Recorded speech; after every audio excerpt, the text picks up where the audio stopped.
आगे और बात उन 12 यमदूतों की जिनके खौफ से बारामूला के लोग सहमे हुए हैं। देश के जाबाज जवानों ने आतंकी हमले को तो नाकाम कर दिया, लेकिन खतरा अभी टला नहीं है। न्यूज 24 को सूत्रों से जानकारी मिली है कि 10 से 12 आतंकी अभी भी बारामूला में छुपे हो सकते हैं। हालांकि हमले के बाद चले सर्च ऑपरेशन में आतंकियों का कोई सुराग नहीं मिला। बारामूला में रविवार रात सुरक्षा बलों ने बड़े आतंकी हमले को नाकाम कर दिया। दहशतगर्दों के मंसूबों पर पानी फेर दिया गया। जमीन की जन्नत के इस हिस्से में बंदूकें अब खामोश हैं, लेकिन खौफ का सन्नाटा लोगों को जकड़े हुए है। भले ही आर्मी कैंप पर हमला करने आए आतंकी देश के जाबाज जवानों की गोलियों से डरकर भाग गए, लेकिन आतंकियों के फिर से धावा बोलने की आशंका बरकरार है। न्यूज 24 को सूत्रों से जानकारी मिली है कि बारामूला में अभी भी 10 से 12 आतंकी छुपे हो सकते हैं। सूत्रों का कहना है कि ये आतंकी हमले की ताक में हैं। हमले की आशंका को देखते हुए सुरक्षा बल चौकस हैं।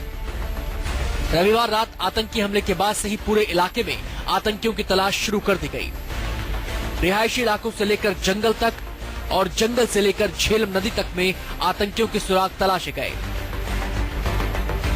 पूरे दिन चले सर्च ऑपरेशन के बावजूद आतंकियों का कोई सुराग हाथ नहीं लगा। इलाके के लोग खौफजदा हैं। उन्हें डर है कि कहीं आतंकी आसपास ही न छुपे हों।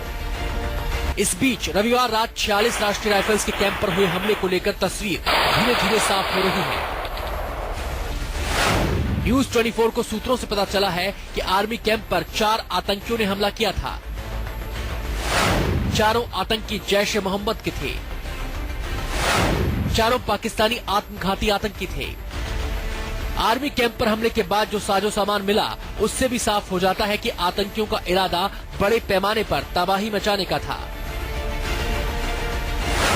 सुरक्षा बलों को एक जीपीएस, एक फेंस कटर और एक कंपास मिला है। सर्च ऑपरेशन के दौरान एक घर से जिंदा मोर्टार शेल बरामद हुआ है। उनको कैंपस में घुसने नहीं दिया गया। जो लड़कों ने हमारे देखा है, जिनसे हमारी बातचीत हुई है रात के समय, जो उनका कहना है कि उन्होंने 2 मिलिटेंट्स को देखा है। सूरत हाल ऐसा है कि बारामूला में 12 आतंकियों के छुपे होने की आशंका को हल्के में नहीं लिया जा सकता। हालांकि ये भी अंदेशा है कि आतंकी कहीं सीमा पार कर अपने बिलों में न छुपे हों। आतंकियों से लड़ने की चुनौती केवल बारामूला में नहीं है। दक्षिणी कश्मीर के कुलगाम में आतंकियों ने एक पुलिस पोस्ट पर हमला किया और 5 राइफल लूटकर भाग गए। एक तरफ सुरक्षा बल आतंकियों से लोहा ले रहे हैं, तो दूसरी तरफ सीमा पार से सीज फायर को तोड़ा जा रहा है। माना जा रहा है कि सीमा पार से फायरिंग की आड़ में आतंकियों को भारतीय सीमा में दाखिल करवाने की कोशिश हो रही है। वहीं पाकिस्तानी आर्मी के इरादे भी ठीक नहीं लग रहे, क्योंकि सोमवार को पाक सेना प्रमुख राहिल शरीफ ने सेना के स्ट्राइक कॉर्प हेडक्वार्टर का दौरा किया और तैयारियों का जायजा लिया। सवाल ये है कि आतंकियों की घुसपैठ कराकर ध्यान भटकाया जा रहा है और पाक सेना किसी बड़ी नापाक साजिश में लगी है। बारामूला से आसिफ सुहाग के साथ ब्यूरो रिपोर्ट, न्यूज 24।